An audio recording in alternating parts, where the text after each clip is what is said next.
Bismillahir Rahmanir Rahim. Innal hamdalillah nahmaduhu wa nusalli ala rasulihil kareem amma ba'd. May praise be to Allah, the creator of the worlds, and peace and blessings be upon his prophet Muhammad sallallahu alaihi wasallam, upon his family and all his companions. Honorable judges, respected teachers, and dear attendees. Today, I would like to talk on the very important topic of the time, the solution to the contemporary dilemmas of human existence.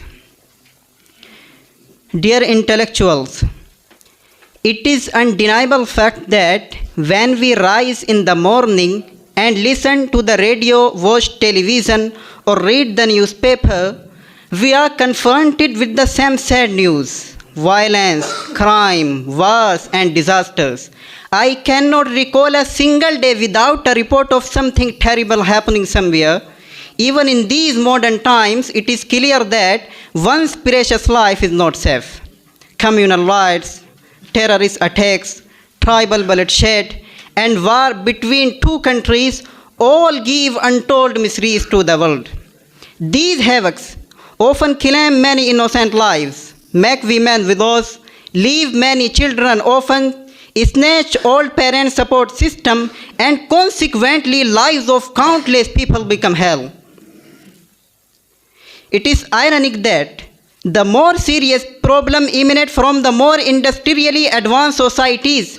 Science and technology have worked wonders in many fields, but the basic human problems remain. There is unprecedented literacy, yet this universal education does not seem to have fostered goodness, but only mental restlessness and discontent instead.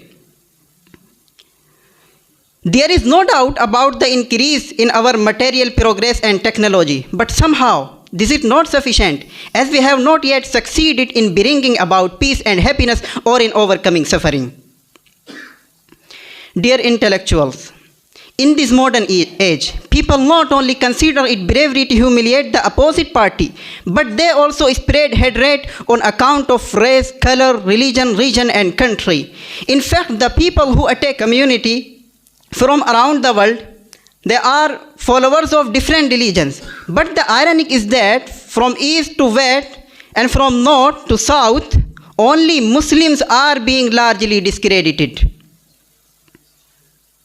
And as a result, Islam is blamed as the promoter of intolerance and extremism. No doubt, it is a big issue of the present era. That's why it is the responsibility of Muslims to remove this misconception practically and orally and tell the world how can such a religion promote disrespect that has in its root the teachings of respecting others. Let's ponder upon the verse 70 of Surah Isra. Allah subhanahu wa ta'ala says in the glorious Quran, وَلَقَدْ كَرَّمْنَا بَنِي آدَمَ وَحَمَلْنَاهُمْ فِي الْبَرِّ وَالْبَحْرِ وَرَزَقْنَاهُمْ مِنَ الطَّيِّبَاتِ وَفَضَّلْنَاهُمْ عَلَى كَثِيرٍ مِّمَّنْ خَلَقْنَا تَفْضِيلًا. And we have honored the children of Adam and preferred them over much of what we have created with preference. Likewise, a sacred hadith of Prophet sallallahu alaihi wasallam helps us to understand this point more clearly. عن جابر بن عبد الله رضي الله عنهما قال: مر بنا جنازة فقام لها النبي صلى الله عليه وسلم وقمنا فقلنا يا رسول الله إنها جنازة يهودي قال أليست نفسا. Thus, Hazrat Jabir radiallahu ta'ala an reported that funeral of a Jew passed before Prophet sallallahu alaihi wasallam. Prophet sallallahu alaihi wasallam stood up. We too stood up following him. And then we asked, why did you stand up for a Jew's funeral? Prophet Muhammad sallallahu alaihi wasallam replied, is it not a human soul?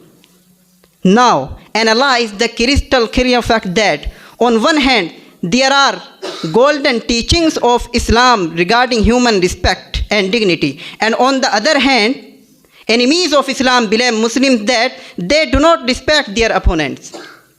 Yes, it is a fact some people commit crimes against humanity. Neither can be justified nor can be supported. But at the same time, it is also necessary to make sure that Only culprits are punished according to rule of law and not the guiltless people, because again it is utterly against justice to drag non-violent people towards violence. Today we regretfully confess that there are a lot of people, groups, countries who cross the boundaries of moderation only to establish their supremacy in various fields of personal interest.